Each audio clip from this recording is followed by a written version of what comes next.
domesticated dog.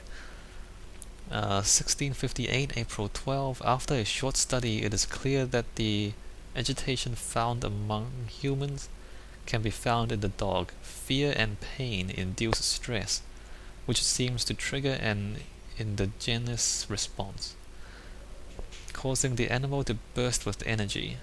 I believe that the catalyst is produced in the brain. It is difficult to determine exactly where and what it is, but I can sense it. It reeks of cosmic genesis. Okay, bro. There's an inherent problem in harvesting this energy since the creature is bound to die from the exercise. I must refine this process of torture to enable any real work to be done. More experiments must be performed, but it seems that only human beings are able to produce the amount necessary. It might be the ability to appreciate the severity of the process that ultimately augments the experience of terror. Bro! So, torturing and killing people to harvest some sort of energy from them. Yeah, good times, right? Anyway, let's come out here. I don't know why there would be a tinderbox out here, but okay. You can't escape, by the way. If you jump off, you die. And the building just recedes into the mist. Let's see if I can... Seriously? So the shadow is down there trying to kill us. But we are coming into here. What's going on here? What am I looking for? What is this place? Emergency decelerator. Oh, this is the elevator. There's a difference engine. What is this? When will it be my turn? Have I not shown restraint? My patience spans centuries. From where I came, mankind is not even wasted a breath, yet I bow to you. I have done so much for you, and I have gained nothing in return. Agrippa, I trusted you. It was I who, in all fairness, should have entered that gate. When will it be my turn? Have I not shown restraint? My patience spans centuries. From where I came, mankind is not even wasted a breath, yet I bow to you. I have done so much for you, and I have gained nothing in return. Agrippa, I trusted you. It was I who, in all fairness, should have entered that gate. Okay, sure, gates. Entering, Agrippa. Elevator schematics, using steam power for elevation. Chamber controller. Yeah, so we're not going to understand the story until much later. Let's see, oil for the lantern, which we've never used. The flow cycle rod. Elevator machine instructions. If the elevator breaks down again, make sure to use the steam engine to build up pressure before channeling to the machinery. Adjust the levers to get the right amount of pressure inside the chamber. The meters should read up 8 and down 8. Make sure the flow is set according to the following chart. Trinity steam set functions, 4-phase amplitude, complete steam flow cycle.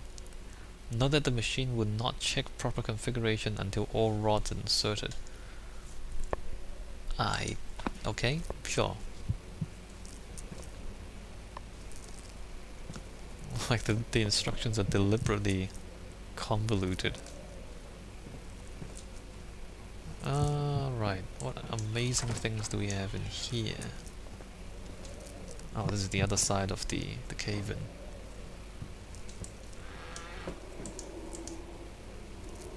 Where's my mouse? There it is. So we came all this way to pick up that rod, and I am going slightly crazy. And no enemies here at all, I don't think. So let's move on.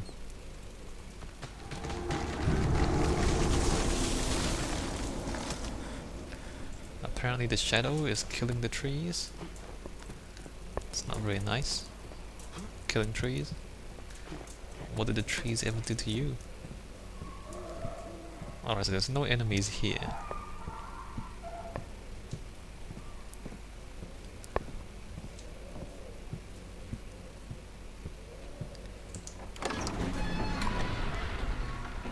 So now we go to the elevator room and try to do that bit. I kind of remember what's going on here. Dun dun dun.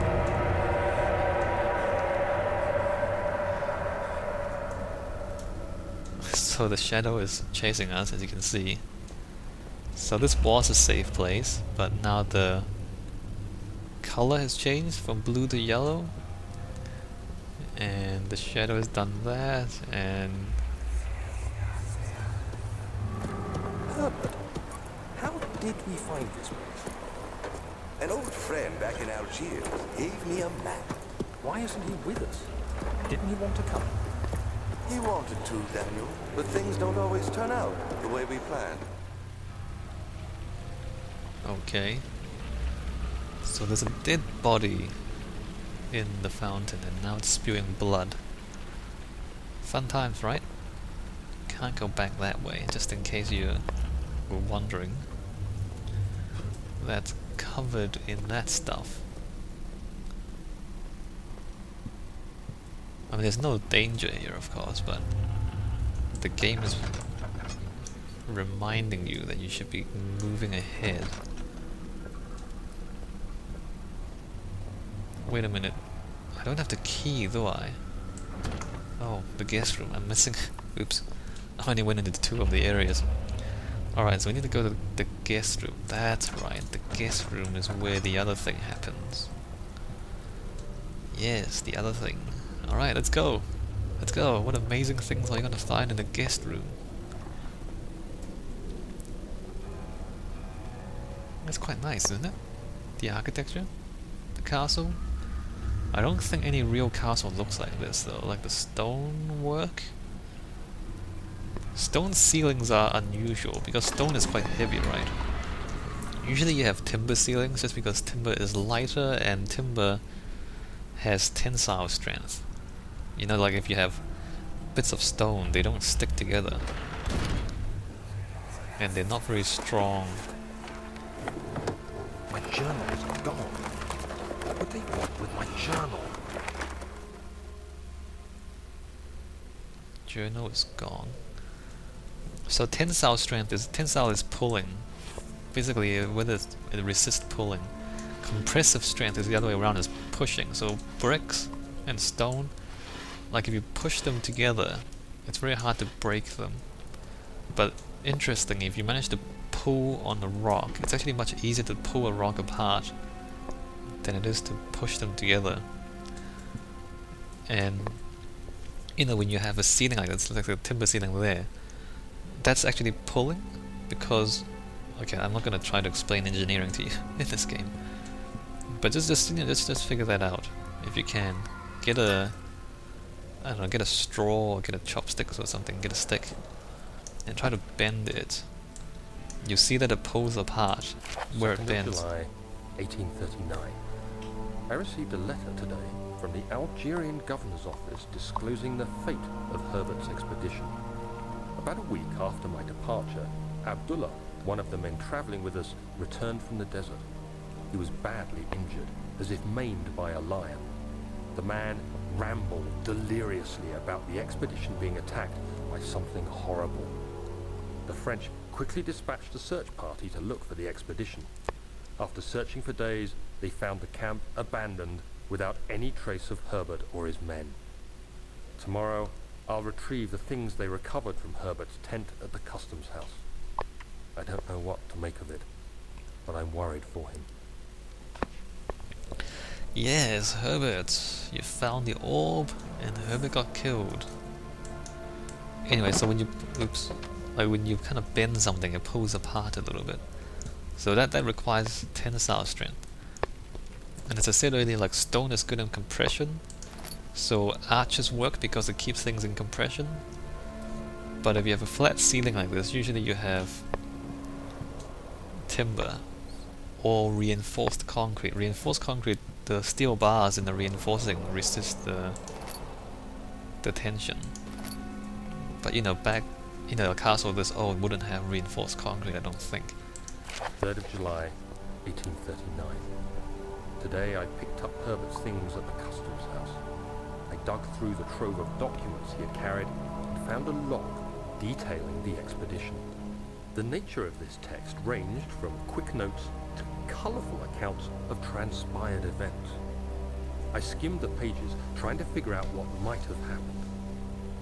May 17th, the day I was trapped inside the orb chamber, Herbert dryly states, "Recovered Daniel after 1 hour of entrapment." This confused me greatly. I was suffocating within minutes. How could I have lasted an hour? I continued reading the peculiar text. Herbert states his facts without judgment or passion, but suddenly I could read frustration into his text. He pushed his men to investigate the underground tomb, an effort which seems to have strained the minds of his men. Madness spread through the ranks, and Herbert had to take some extreme measures to continue. He finally visits the chamber himself, where he retrieves the orb to the surface. His account confuses me greatly. If he has the orb, what are those pieces in my drawing room? Dun dun dun. Madness.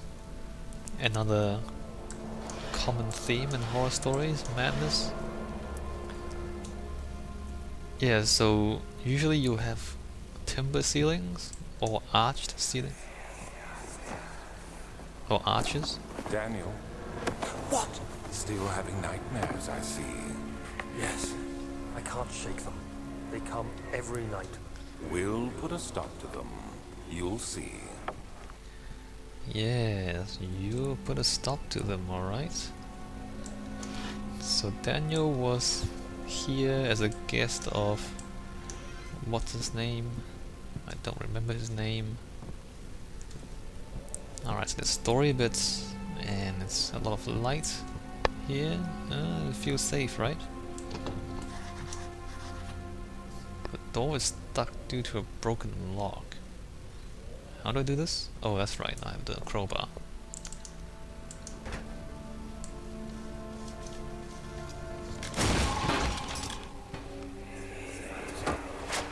The key. Please, let it be here. The key, let it be here. I can't... Wow, you broke a crowbar? How do you break a crowbar on a wooden door? Crazy. Anyway, we're not supposed to use the crowbar again. Oh, wardrobes! Hint, you better find a place to hide. You have no means to defend yourself. Interesting that they give you a hint. You better find a place to hide. Anyway, let's just sit here until the monster goes. Actually, should I? Actually, let's just fail the game and walk out. Ouch.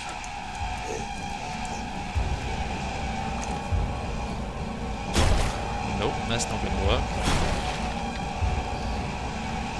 There's no door on this one. Ow. Hide in closet. Hey, dumbass. Hide in the closet.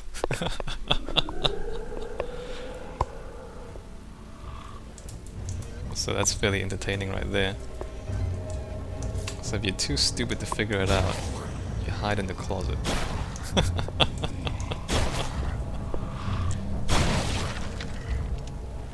I mean, the game's not difficult. Even if you're that stupid and you... Okay, don't look at him. And you run outside, the game will tell you what to do once you die. That's funny. So it's not punishing you for failing the puzzles as such. It's punishing you for being brave. It's punishing you for not hiding. Like, you see what's going on here? Like, the game itself is not difficult. It's not difficult at all. But that's not the point of the game. The point of the game is to be scary. The point of the game is to... What's that sound? The point of the game is to terrify you, right? Which is what it does. Anyway, so he's gone. Hide in the closet. Nothing in the drawers. Wait a minute. Grab that. Nope, nothing there. Can I pick that up? Alright, pick that up. Nothing there. 4th of July, 1839. It's done. The orb is assembled. I was awakened by an exhausting nightmare. Shaking and sweating, I retired to the drawing room with a cup of tea. The relic pieces lay spread across the table as I'd left them, but somehow I knew how it was supposed to be. I fetched the tar, which I had prepared to fix the pieces together, and without fault I joined them, producing the orb I remembered so clearly. The tar proved unnecessary. It was pushed out from the joining pieces as they merged on their own, with no adhesive. The ancient stone relic now rests on my table. Its immaculate surface and perfect shape could have been molded by a factory. This is all too strange. We have balls! We have assembled the ball. Wait, what? Oh, thank God, there it is. I guess it is a good place to hide it then. What is that? Oh, that's the key, isn't it? Yep, machine room key. So there's the key. And yeah, monsters! Trying to kill you. Bugs.